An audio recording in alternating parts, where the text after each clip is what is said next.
The Lord has kind of had us on this track for about the last 3 months. And inadvertently, what I think we've been doing is just continually talking about the aspects of the presence of God. I don't know about you, but here at West Houston Christian Center, here in my own personal life, we have been on this quest. I have been on this quest for more of the presence of God. And we have set aside times during the week. We have instituted a new service at 7 o'clock on Tuesday nights called The Well, where we're really just coming and learning how to practice the presence of God. I personally believe that the closer you get to the presence of God, there's a fullness of joy, is what the Bible says. The closer you get to the presence of God, the less you think about yourself. I think the closer you get to the presence of God, the more the manifestations of who He is and His glory and His person and all those things. Isn't it amazing that we have a God that didn't just decide to say, hey, Jack, I'm just going to do this bare minimum. I'm just going to save you. We have a God that is hungry to know you. We have a God that wants to share His presence with us. We have a God who really just wanted a family, if you go all the way back to the book of Genesis. And God invites us into His presence. And as we started way back, maybe like 3 months ago, we started talking about this man named Obed-Edom. And he just always has been somebody that's stuck in my mind, because Obed-Edom was just a man. He was from a tribe from Israel. Their tribe was responsible for the care of all of the holy instruments, everything that went into the Holy of Holies. He had been skilled and taught and trained how to handle the Ark of the Covenant. And I don't want to go all the way back and refresh, but when David, he became king, David decided that he was now going to go get this Ark of the Covenant. It had been with, I believe, Abiathar, who was the priest at that time. David showed up with a new cart, and we've discussed this before. And David, as he moved the Ark of the Covenant, it shifted. A man named Uzziah reached up to try to steady the ark, and it killed him instantly. And that really distressed David. He didn't know, oh my gosh, now what's going to happen? How is the ark ever going to come to me? So they took it to this man's house named Obed-Edom. And the Bible just has very few things to say about Obed-Edom other than that the ark went into his home, and everything around Obed-Edom, when the presence of God was present, everything around Obed-Edom began to increase. And anything that was unfruitful became fruitful. Anything that was dead became alive.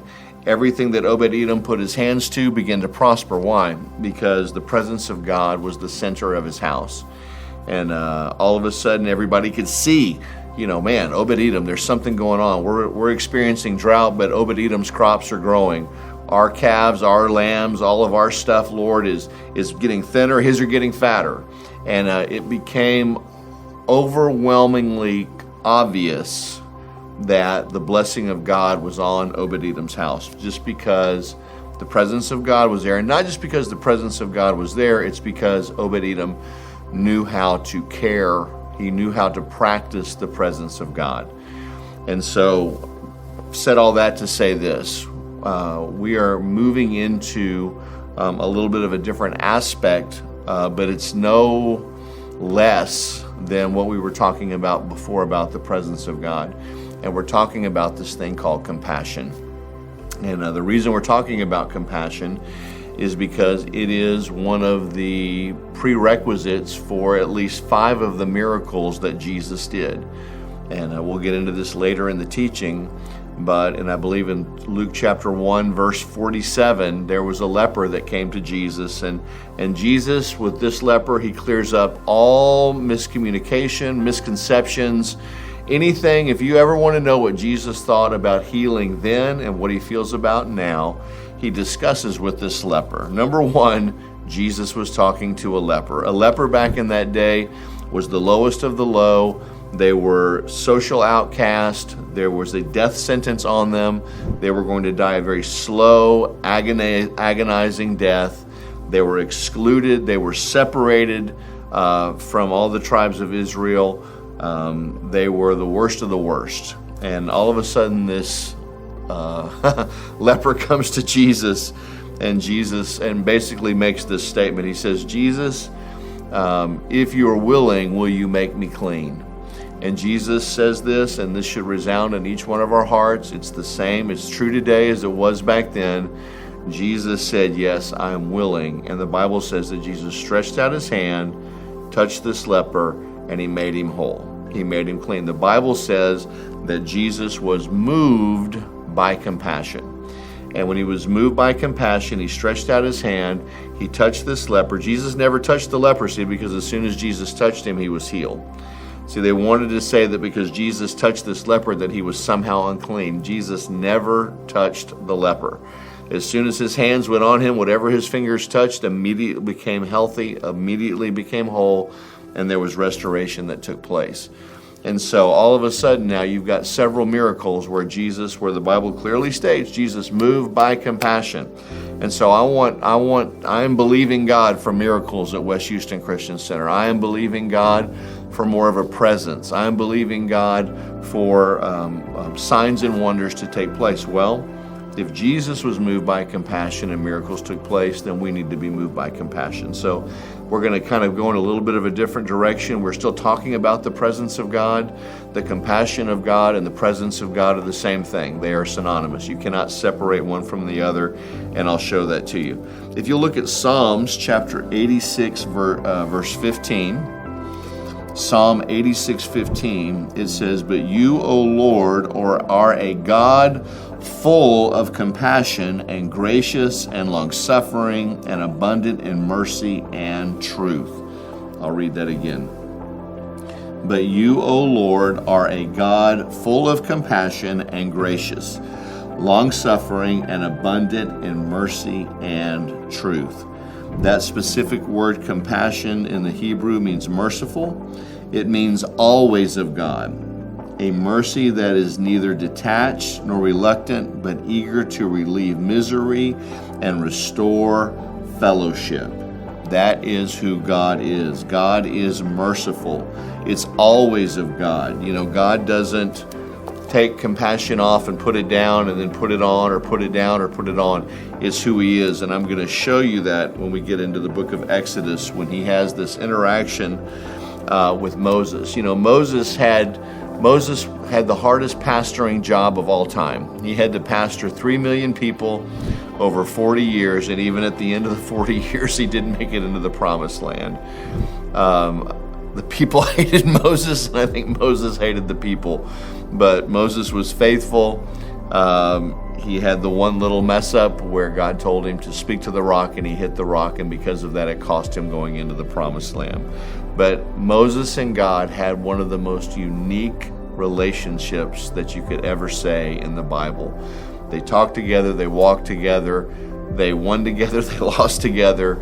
You know, Moses had a very, very, very, I've never seen anyone else like it that had that type of a relationship with God. But Moses and God had an amazing relationship. So the first time you see this thing, compassion, show up in the Bible, and let me set the stage for this real quick, is that Moses has already led Israel into the wilderness. Moses has already gone up onto the mountain. He's already received the revelation of the Ten Commandments. As you remember, and even if you saw the movie, The Ten Commandments, as he is up there, he hears a sound. God tells Moses, you need to go back to the camp because the people are messing up. So Moses goes down to the camp. The people have lost all restraint. You know, these people that have been in bondage for hundreds of years, now they're getting a taste of freedom for the first time. And guess what? Their flesh, and this will help you. It's why jail or prison really never helps rehabilitate someone. Because all you're doing when you put somebody in prison or jail, if you don't change the way that they think, when they come out of jail, they just go right back into doing what they were doing before. All you're doing with prison or jail is you are just keeping them from having the opportunities to do those things that their flesh wants to. And so for 400 years, Israel's flesh has been put under because of how strict the Egyptians were. Even when Moses went to try and pull them out and bring them out from Pharaoh, the first thing that happened was it got worse, it didn't get better. that now Pharaoh was like, hey, if all you Israelites have time to listen to this nut job, well, now you're going to have to go gather the straw on top of keeping the count, the quota for the bricks that I need made. So now it became even harder for them. There was more on their flesh. They were tired. They were working 24 hours a day. Their flesh, there was no time for them to even think about doing anything that their flesh wanted to, because all they knew was the subjugation by the Egyptians. All they knew was, I have to get this done or we're going to get beaten, or even worse. And so all of a sudden, Moses goes up to the mountain. He doesn't return in a time where they think that he should have returned by. And guess what? Their flesh starts to get stirred up. Well, all of a sudden, this is where Aaron says he threw in the gold and out jumped his calf. Not really what happened, but they go to defiling themselves. There's now sexual immorality that's taking place. They are loosed from all bounds, and their flesh comes roaring out in one of the most ugly ways you could imagine. They are defacing each other. They're defacing God. It's just a mess. So Moses comes down, and he actually throws the Ten Commandments. And thousands and thousands of people die because of their flesh. And so what happens is now you've got Moses has to go back on the mountain, and Moses is given the Ten Commandments for a second time. And so in Exodus 34, verses 5, 6, and 7, and I'm going to read that to you. That is Exodus chapter 34, and that is verses 5, 6, and 7. It says, "And the Lord descended in the cloud and stood with him there and proclaimed the name of the Lord. And the Lord passed by before him and proclaimed the Lord, a God merciful and gracious, compassionate, slow to anger, and abundant in loving kindness and truth, keeping mercy and loving kindness for thousands, forgiving iniquity and transgression and sin, and who will by no means clear the guilty, visiting the iniquity of the fathers upon the children and the children's children to the third and fourth generation." I want you to notice that there was no compassion until God showed up. Compassion and God are one and the same. Mercy and God are one and the same. Loving kindness and God are one and the same. It's not what he chooses to do, it's who he is. It's who he makes up who he is. God is compassion. It's not what God does, it's who he is. Compassion did not show up until God's presence showed up. You cannot separate his compassion from his presence. It's like trying to take the wet out of the water. It's who God is. He is compassionate. Isn't that great? That God doesn't have to get up every day and decide to be compassionate towards you and I. That every day that his mercies are new for us every day. That every day, and it's so hard for us to conceptualize this sometimes because we're like, well, I don't feel it and I don't know. But no. God makes a choice every single day to wake up. We each get a fresh slate. There's new mercies today. Yes, right now, right here, you can call on God and say, Lord, your mercies are new every day. I know I said this a few teachings ago, but even if you get into the Ark of the Covenant, even to get into the actual presence of God, the mercy seat is on top. Even before you can get into the presence of God, you have to experience his mercy. His mercies are fresh. His compassions are fresh. He is thinking about you right now. He is wanting to be with you as much as you want to be with him. And if we will listen, if we will put aside our own agendas. See, a lot of people want to take the presence of God and they want to use it to prosper themselves. If there's some way that I can take this presence and it'll go before me, it'll destroy all my enemies, it will prosper me, it'll make me rich, it'll do all those wonderful things, and we cannot use the presence of God for our own prosperity. God's presence is prosperity. Prosperity is a byproduct of knowing God. There is nobody that sought after, followed, went after God that had an honest revelation of who he was that wasn't wealthy in many different ways, including financially. So, prosperity is a byproduct of knowing God. But what we're sticking with today is his compassion. It's his compassion that causes him not just to have sympathy on you or empathy or go, oh, you poor baby. that's so bad. Yes, isn't it tough? Oh, yes, one day this will all be over and you'll get to go to glory and you'll have your little shack on the backside of glory and everything will be okay. No, no, no. God's compassion is what makes him move towards you to deal with whatever is moving towards you. God is compassion.